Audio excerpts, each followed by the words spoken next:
This weekend has left me with a gut-wrenching pain.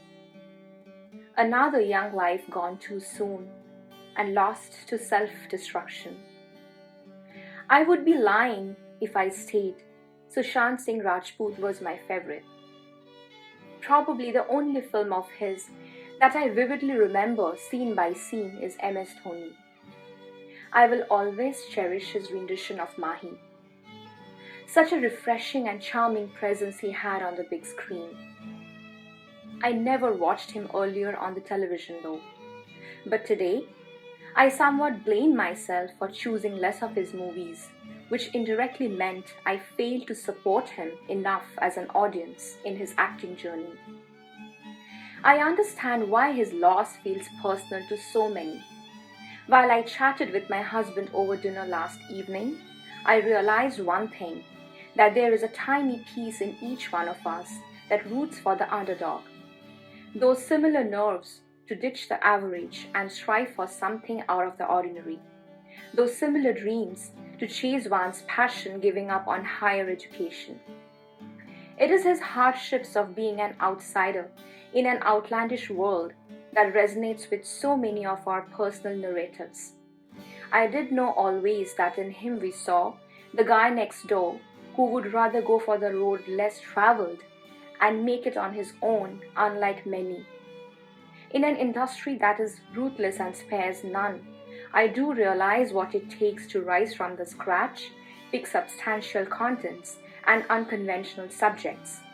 In an ocean full of boundless talents, it's hard to prove your mettle and hang in there.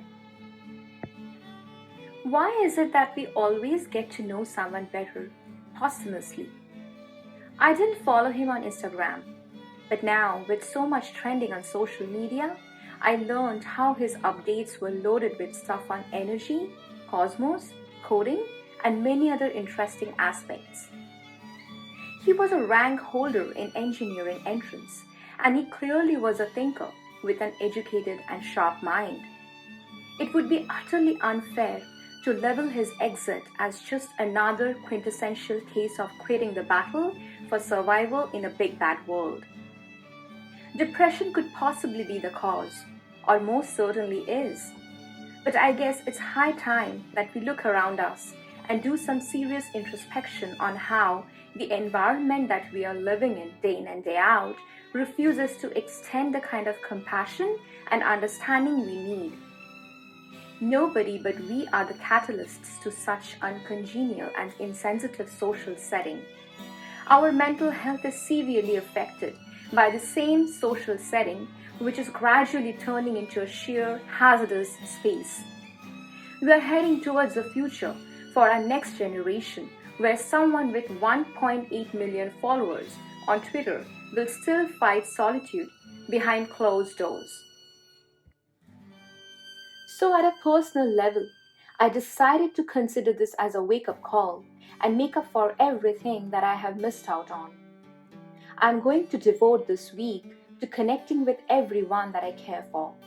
My role will be of a listener and a bearer of the message that you are not alone.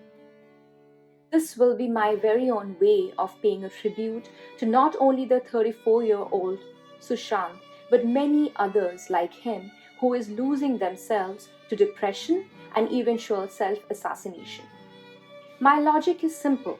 If I happen to talk to one person whose life matters to me, I might as well have a chance to reach out to another couple through my loved one. Communication and kindness is the key. The suffering isn't meaningless and must not go in vain. Depression is an illness, but interestingly, it doesn't kill you. You get to endure only a share that you're capable of undergoing, and that share is predetermined for you. What kills is the ugly truth that they are often pushed to a juncture of feeling unloved, unwanted, and worthless. The acuteness of your crumbling mental state and collapsing sanity isn't because something didn't go as per your expectation. It is the lack of acknowledgement, appreciation, and assurance that someone cares and will be there for you. Only if we could indulge in less self-centeredness, make less ego trips, and learn to be more human.